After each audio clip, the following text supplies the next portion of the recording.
ದೇಶ ಬರ್ತಾರೆ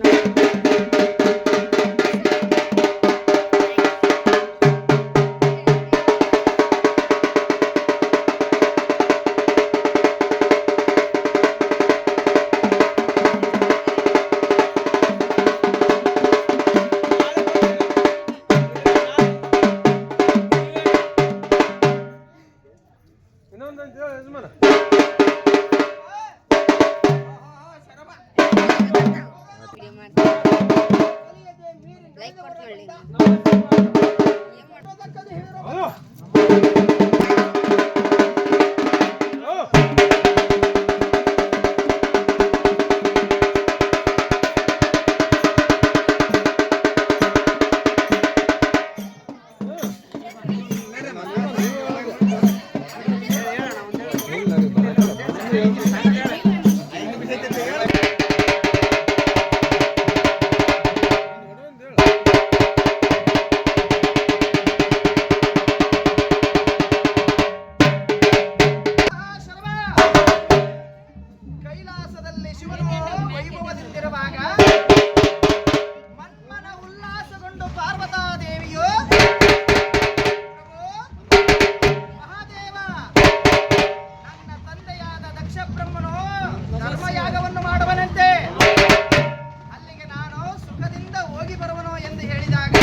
ದಕ್ಷ ಬ್ರಹ್ಮನು ನಿನ್ನ ತಂದೆಯಾಗಿರಬಹುದು, ಮಗಳೆಂಬ ಮಮಕಾರ ನಿನಗೆ ಇರಬಹುದು. ನಿಮ್ಮಪ್ಪನಿಗೆ ನಿನಗೆ ಮಗಳೆಂಬ ಮಮಕಾರವೇ ಇಲ್ಲ. ನನ್ನನ್ನು ಹೀಯಾಳಿಸಿ ಬೈಯುತ್ತಿರುವನಲ್ಲ, ಇರುವಾಗ ನಿನ್ನ ಸಕಲ ವೈಭೋಗಗಳಿಂದ ಆಹ್ವಾನ ಮಾಡುವೆನೆಂದು ತಿಳಿದಿರುವೆಯ ಹುಚ್ಚುಮುಂಡೆ. ಬುದ್ಧಿಗಿಷ್ಟು ಮಂಕು ಬಡಿಯಿದೆ, ನೀನು ಸರ್ವತಾ ಅಲ್ಲಿಗೆ ಕಳಿಸುವುದಿಲ್ಲ ಎಂದಾಗ ಆಕಾಶವೇ ತಲೆ ಮೇಲೆ ಬಿದ್ದಂತೆ ಪಾರ್ವತಾ ದೇವಿಯು ನಮಸ್ಕಾರವನ್ನು ಮಾಡಿಕೊಂಡು ಕುಳಿತು, ಎಲೈ ಹುಚ್ಚುಮಂಡೆ, ಪರಿ ಪರಿಯಿಂದ ಹೇಳಿದರೂ ನನಗೆ ಬುದ್ಧಿ ಬಾರದು. ಏನಾಯಿತು? ನೀನ್ ತಂದೆಯು ಮಾಡುವಂತ ಯಾಗಕ್ಕೆ ನೀನು ಹೋಗಿ ಬಾ ಎಂದು ಅಪ್ಪಣೆಯನ್ನಿತ್ತರು. ಮನ್ಮನ ಉಲ್ಲಾಸಗೊಂಡು ಪಾರ್ವತಾ ದೇವಿಯು ನಂದಿಯನ್ನು ಏರಿ ತನ್ನ ತಂದೆಯಾದ ದಕ್ಷ ಬ್ರಹ್ಮನ ಯಾಗಶಾಲೆಗೆ ಬಂದಳು.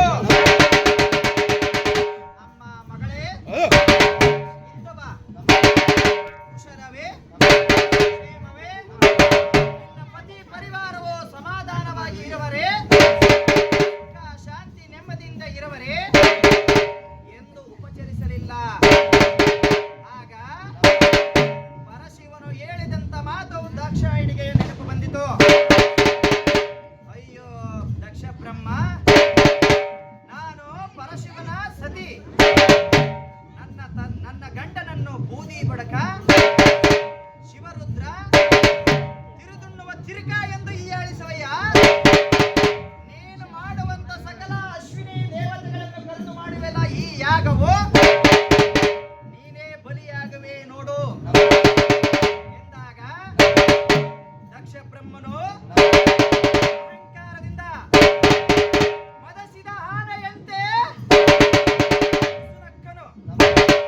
ಆಗ ಪಾರ್ವತಾ ದೇವಿಯು ತನ್ನ ತಾಯಿಯನ್ನು ನೋಡಿದಳು. ತಾಯಿಯಾದ ಪ್ರಸುತಾ ದೇವಿ, ನಾನು ನನ್ನ ಮಗಳು ಬಂದರೂ ಸಹ ನೀನು ಯೋಗಕ್ಷೇಮವನ್ನು ವಿಚಾರಿಸಲಿಲ್ಲಲ್ಲ. ನೀವು ಮಾಡುವಂತ ಈ ಯಜ್ಞವು ಹೋಮಕುಂಡದಲ್ಲಿ ಬಿದ್ದು ಸಾಯಲಿ, ಸರ್ವವು ನಾಶವಾಗಲಿ ಎಂದು ಶಪಿಸುತ್ತಾ ಮನಸ್ಸಿನಲ್ಲೇ ನೊಂದುಕೊಳ್ಳುತ್ತಾ ಒಂದು ಮೂಲೆಯಲ್ಲಿ ನಿಂತಿರುವಳು. ಆಗ ಯಜ್ಞವನ್ನು ಮಾಡಬೇಕಾದರೆ ಗಂಗೆಯನ್ನು ಈಶಾನ್ಯ ದಿಕ್ಕಿನಲ್ಲಿ ನೆಲೆಸಿದನು. ಜಗದೊಡೆಯಳಾದ ಜಗದ್ರಕ್ಷಕಳಾದ ಪಾರ್ವತಾ ದೇವಿಯನ್ನು ಉಪಚರಿಸಲಿಲ್ಲ. ನನ್ನ ಸತಿಯ ಧನವನ್ನು ನೀನು ಹೀಯಾಳಿಸುವೆ.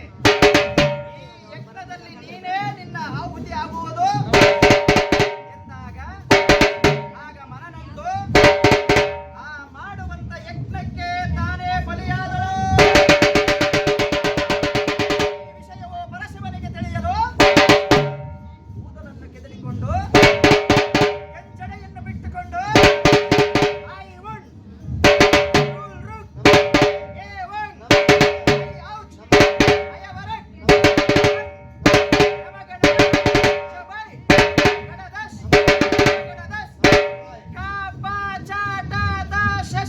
ಹಲ್ ಎಂದು